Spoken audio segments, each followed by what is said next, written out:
যাচ্ছি বসুন্ধরা মার্কেটে, এখানে এত সুন্দর সুন্দর যাই একটা পিক উঠাই, কিন্তু আমি দৌড়াবো, আমার তো মোবাইল নাই। যাই একটা বাইর দেওয়া যায়। ভাই ভাই কি কিছু বলবেন? ভাই আমার না, কি আপনার কি বলবেন তো? ভাই আমার না একটা, ভাই গ্রামে আইছি তো, দেখে বোঝা যাচ্ছে আপনি গ্রাম থেকে আসছেন। আইছিলাম বসুন্ধরা শপিং কমপ্লেক্স কয় না, এটা শপিং মার্কেট।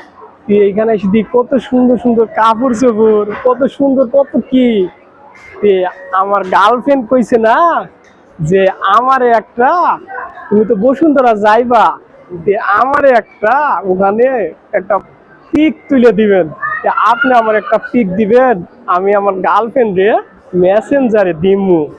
ও আপনার এই বসুন্ধরা মার্কেটের ছবি তুলে আপনি গার্লফ্রেন্ডকে দিবেন? ও মার্কেটে যে কত সুন্দর সুন্দর ড্রেস আছে না, আমি আইছি ওরে কইলে বিশ্বাস হইব না, তাই আমি ওর লেগে একটা পিক উঠে ওরে দিমু। গার্লফ্রেন্ডকে পিক দিবেন? মনে হয় বুক আছে না, গ্রাম থেকে আছে, এটার লোকে বসায় দিতে হইব।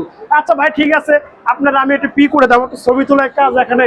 ভাই ছবিতে প্রতি পিস 50 টাকা করে লাগবো ভাই, টাকা আছে? ভাই আমার কাছে তো অত টাকা নাই, তবে 10 টাকা দিমুনি।